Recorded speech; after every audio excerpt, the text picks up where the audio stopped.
Hello, this is Karen Clegg from Bright Diets. Today I thought I'd show you a little bit how I started my garden.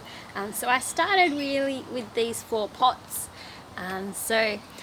These pots are quite good. I know they're plastic, but I try and avoid plastic as much as possible, but they're actually quite good because they've got this inbuilt trough down there which keeps all the water in, so it's really good to help the plants stay alive, especially if you go away for a couple of days. What I did was I think I got this some little seedlings from my parents' garden for this parsley here. I've got a bit of basil as well, quite easy to grow, so starting growing with some really easy things. Got some mint, also some marigolds. I've also got some shallots, so if anyone buys shallots, just chop the end off and plant them and you've got your plant, and then you just keep chopping them off as you need them and they keep growing. Then eventually they'll get a flower and go to seed, and then you've got shallots, you never have to buy them again. Tomatoes are pretty easy as well, so you can see it growing up, and so are beans. So beans are really good and easy to grow too. We've got some chives as well, so chives are really easy to grow. They're a bit like shallots, they get the seed after it flowers, and that's easy to collect and grow. And we've also got some little beetroot.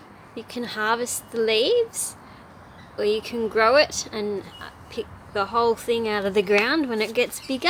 But also silver beet, quite similar to beetroot, that's a really easy one to grow too. And we have some radishes.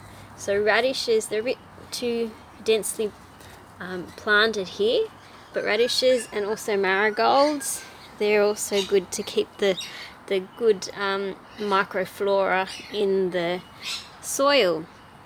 Another thing to keep the soil good, not only is that trough to keep the water moist, but also some leaf mulch, or just whatever you can find around.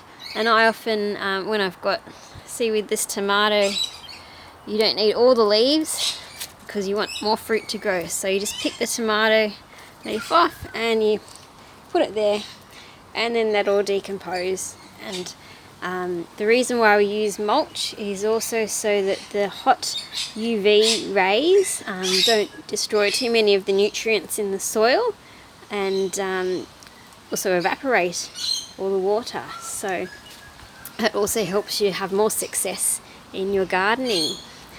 We've also got a little bit of fennel. Fennel is quite easy to grow too, and so are a number of other herbs, so oregano and dill. So this mint is one that I use for tea, and the other mint that I've got over here, this is my 4th pot, is what I use to make mint sauce, or maybe even like a fruit cocktail, or put it in a salad. That's what I often do, more often than not. And yeah, there you go. So hopefully I've inspired you to maybe start some gardening. We get 1 pot to start with and see how you go, and then build up. And before you know it, you might be ready to plant a veggie patch. I'll see you next time. Have a good day. Bye.